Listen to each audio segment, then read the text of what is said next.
It really was the metaphysicalness of the whole play. I'd known Vivian, I'd known Deb. Vivian and I stayed connected over 30 years on our birthdays. When she called me to do this, it wasn't coincidental. The play itself talks about the connectedness of all of us, the universal quality that creates each moment. And it seems to be a reflection of where I am in my own life. And I'm at, I don't know where I am in the stage of my career, but it feels like the older I get, maybe there's less room for me. Maybe it will develop into something else. But because I'm still breathing, I'm still here, my life can still be creative. And that's what this play really is. It really resonated to me because each one of our lives is a work of art. The choices we make. We decide to go left or right or follow a dream or not follow a dream. It's all beautiful. I'm embarrassed to say that it was Noah who said to me, "You're friends with Deborah," and I was like, "Oh my God, this is the perfect role for her." And so I sent it to her and I said, "Hey, this is a gorgeous play that I've been involved with. Would you take a read? Because I think you may love this part." And the Roundabout is interested in doing a reading of it. And she read it, and literally the next hours later, she wrote back, "What a gorgeous play. I'd love to do a reading if they'll have me." And I was like, "I think they'll have you." It starts with a woman who's 17, played by Deb, who goes to 107. And the first question is, have I wasted my life? That's the first line. Have I wasted my life? And I think a play, unlike a TV series whose only job is to continue and perpetuate itself, a play, I think, asks a question and hopefully solves it as elegantly as possible. Like Death of a Salesman, Willie Loman's first line is, "It's okay, I came back." And you're like, who's this guy and why'd he come back? And that's Death of a Salesman. And this one, have I wasted my life? And I pictured a 17-year-old person asking that, knowing that she'd be 107 at about 90 minutes. So the play became a proof of that question. I wanted to do this play because of the way that they explain how important birthdays are. And when I mean explain how important birthdays are, we talking.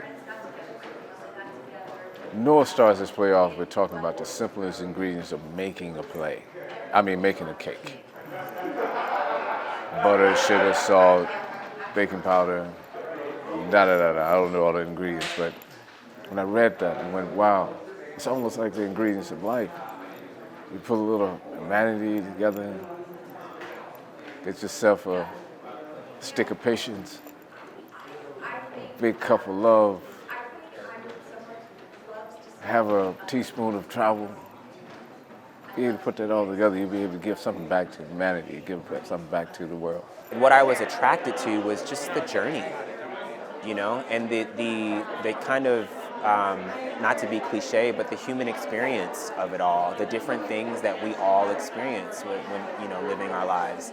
Love, loss, joy, sadness, anger, whatever, and it's really interesting to witness these things happen in one person's life, and that I think one person gets to go through the journey of that on stage, and Deborah's phenomenal, and what's even cooler is the aspect of actually baking a cake on stage, which is what she does. What is described of a person's life when they've reached the end of their life? And it always feels somehow a little bit perfunctory. But I think that this play embraces the potentially perfunctory aspects of all of our lives, even if we're blessed to live, as Ernestine does, 107 years.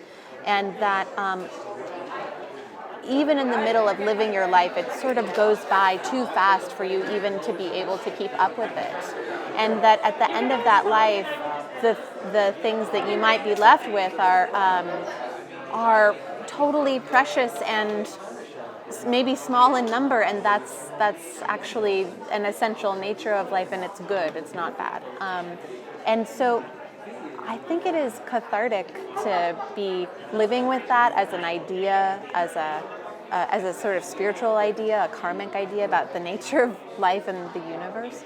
It does speak to the moment that we're all passing through, as a global community, and I hope that it will be cathartic for an audience. The role that I'm playing, specifically the first role that I play, a part like this doesn't come around very often. It's a really gem of a role. It's really kooky. She's really out there.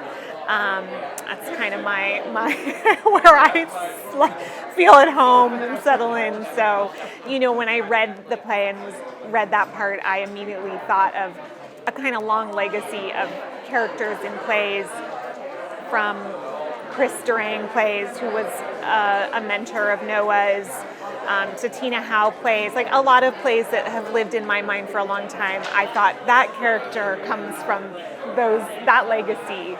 And so she felt, as kooky as she is, she felt immediately recognizable to me. I was like, I know who that is. Not even as a person, but as a theatrical kind of character. Between the men! I get to go between the men!